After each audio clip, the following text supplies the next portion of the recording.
ছবির পোস্টার দেখে আপনারা নিশ্চয়ই বুঝে গিয়েছেন আজকে আমরা কোথায় এসেছি। আসসালামু আলাইকুম, সবাই কেমন আছেন? আমিও আলহামদুলিল্লাহ ভালো আছি। অনেকদিন পর একটা ভিডিও নিয়ে হাজির হয়ে গেলাম। আর আজকে আমরা যাচ্ছি সাকিব খানের রাজকুমার মুভিটি দেখার জন্য। অনেক দিন ধরেই আমি আর আমার বান্ধবী প্ল্যান করছিলাম আমরা রাজকুমার মুভিটি দেখতে যাব, কিন্তু ব্যস্ত থাকার কারণে সেভাবে সময় মেলাতে পারছিলাম না। পরে আমরা ঠিক করলাম ফ্রাইডেতেই আমরা মুভি দেখতে যাব। আর ওই দিন ফ্রাইডে থাকার কারণে রাস্তায় জ্যাম একদমই কম ছিল। আমরা 10-15 মিনিটের মধ্যেই বসুন্ধরায় পৌঁছে গিয়েছিলাম। পারিহার পারিসা তো এই প্রথম খালামুনির সাথে ছবি দেখতে আসলো, ওরা খুব এনজয় করেছে। আর স্টার সিনেপ্লেক্সের এই সাইডটা খুবই সুন্দর করেছে, নতুন অনেকগুলো শোরুম করেছে। আর এই সাইডটা ছবি তোলার জন্য একদম পারফেক্ট একটা জায়গা। আমরা বেশ কয়েকটা ছবি তুলেছি, ভিডিও করেছি। এখন এসে পড়লাম সিনেপ্লেক্সে। আর এই যে সাকিব খানের খুব সুন্দর করে একটা ছবি টাঙিয়ে রেখেছে, এখানে আমরা বেশ কয়েকটা ছবি তুলেছি। এখন আমরা ঢুকে যাচ্ছি হলে। আর আমাদের টিকিট আগেই অনলাইনে কেটে রেখেছিল আমাদের একটা ফ্রেন্ড। আর এখানে লম্বা লাইন লেগেছে, সবাই ঢুকবে মুভি দেখার জন্য, তো আমরা ওয়েট করছিলাম। আর এই যে আমরা এখন হলে ঢুকে গিয়েছি। আর এখন শুরু হয়ে গেল মুভি। আর এই যে সাকিব খানের এন্ট্রিটা দারুণ ছিল। আর সবার পছন্দের প্রিয় গানটা এই যে শুরু হয়ে গিয়েছে।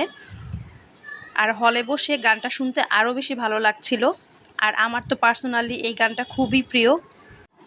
কপিরাইটের কারণে সাউন্ডটা দিতে পারলাম না, না হলে সাউন্ডটা দেওয়ার আমার খুবই ইচ্ছা ছিল। আসলে এই গানটা খুবই সুন্দর, অসাধারণ একটা রোমান্টিক সং। তারপরও একটু সাউন্ড অ্যাড করে দিলাম। ছবির লাস্টের পার্টটা আমার কাছে খুবই ভালো লেগেছিল, যেটা আমাকে কাঁদতে বাধ্য করিয়েছিল। আসলে খুবই সুন্দর লাস্টের যেই ফিনিশিংটা ছিল ছবির। সব মিলিয়ে ছবিটা মোটামুটি আমার কাছে ভালোই লেগেছে, কিন্তু সবচেয়ে ভালো লেগেছে লাস্টের সিনারিটা। খুবই হৃদয় বিদারক একটা দৃশ্য ছিল, একটা মা আর ছেলের সাক্ষাৎ, যেটা সবাইকে কাঁদিয়েছিল হলের প্রায়। এই ছবিতে মাহিয়া মাহি ছিল সাকিব খানের মা, যেটা অন্যরকম একটা ফিনিশিং ছিল, যে মা আর ছেলের সাক্ষাৎ। তো মাহিয়া মাহিকেও খুব দারুণ লেগেছে আর অনেক সুন্দর অভিনয় করেছে। আপনারা আশা করি এই ছবিটি হলে এসে দেখবেন, তাহলে বুঝতে পারবেন কাহিনীটা। আসলে বললে তো সেভাবে বোঝা যায় না, হলে এসে ছবিটা আসলে দেখার পরে বোঝা যায় যে কেমন ছবিটা হয়েছে।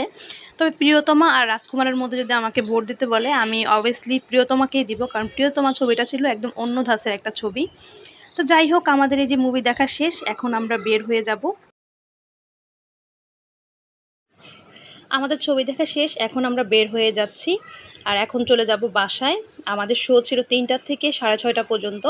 তো খুব সুন্দর একটা টাইমে আমরা মুভিটা এনজয় করলাম।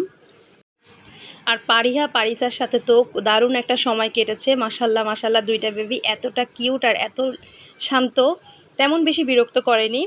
আর এই যে এখন খালামুনির সাথে ওরা যাচ্ছে বাসার দিকে। খুব সুন্দর একটা সময় কাটালাম সবাই মিলে, অনেক ভালো লেগেছে। তো আমার ভিডিওটি আমি এখানেই শেষ করে দিলাম। সবাই ভালো থাকবেন, আল্লাহ হাফেজ।